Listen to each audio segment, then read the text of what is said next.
బృందావన్ మధుర corridor develop చేయాలని చెప్పేసి నరేంద్ర మోడీ అలాగే వచ్చేసి యోగి ఆదిత్యనాథ్ ప్రభుత్వం చర్యలు తీసుకుంటా ఉంది. దాన్ని సుప్రీంకోర్టు కూడా క్లియరెన్స్ ఇచ్చింది. అయితే ఇక్కడ సమస్య వచ్చింది. చేస్తూ ఉంటే దానికి 500 కోట్ల బడ్జెట్ పెట్టుకున్నారు. ఎందుకు అంటే బృందావన్ బన్కే బిహారీ అంటే శ్రీకృష్ణుడి మందిరానికి వెళ్ళే దారులన్నీ చాలా కంజెస్టెడ్గా ఉంటాయి. జనాలు వెళ్ళాలంటే కష్టం. కొన్నిసార్లు తొక్కిసలాటే చనిపోయిన వాళ్ళు కూడా ఉన్నారు. అంటే ఒక పద్ధతి ప్రకారం లేకుండా ఆ క్యూ లైన్స్ కూడా చాలా అధ్వాన్నంగా ఉంటాయి.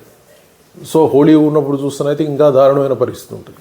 సో దీనికి ప్రభుత్వం రియలైజ్ అయిపోయి అక్కడ డెవలప్ చేయాలి, సులభమైనటువంటి దర్శన మార్గాలు ఏర్పాటు చేయాలి, అన్నీ కూడా చాలా చక్కగా అరేంజ్ చేస్తానని చెప్పేసి యోగి ఆదిత్యనాథ్ ప్రభుత్వం చెప్తుంది. కానీ అక్కడ ఉన్న ఆ టెంపుల్ పూజారులు వాళ్ళు గోస్వామి సంప్రదాయం అంటారు. వాళ్ళు ఏమని చెప్తా ఉన్నారంటే మీకు ఆ హక్కు లేదు, ఇది మా సొంత టెంపుల్, మీరు ఒకవేళ అలాంటి ప్రయత్నం చేస్తే మేము అక్కడ ఉన్న విగ్రహాన్ని ఎత్తుకొని పారిపోతాం మేము అని చెప్తా ఉన్నారు.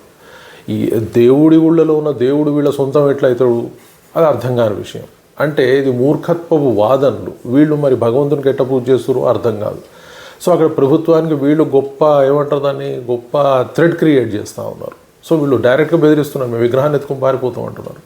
సో మరి ప్రభుత్వం ఇప్పటికైనా కఠినంగా వ్యవహరించి డెఫినెట్గా బృందావన్ కారిడార్ డెవలప్ చేయాలి. అక్కడున్న షాపు వాళ్ళు అయితే డెఫినెట్గా ఎగనెస్ట్గా ఉంటారు. ఎందుకంటే అప్పుడు వెడల్పు చేస్తున్న కార్యక్రమంలో వీళ్ళ కొంత నష్టం జరుగుతుంది. కానీ ప్రభుత్వం ఏమని చెప్తా ఉందంటే షాపు పోతే షాప్ ఇస్తాం, డబ్బులు ఇస్తాం అని చెప్తా ఉంది.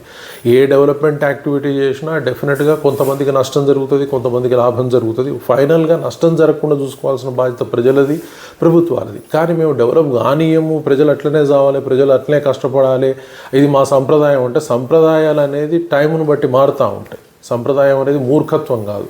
సో డెఫినెట్గా బృందావనంలో కారిడార్ డెవలప్ కావాలి, భక్తులకి అంతా మంచి జరిగే విధంగా సులభ సాధ్యమైనటువంటి దర్శనం జరిగే విధంగా ఉండాలి. Thank you very much.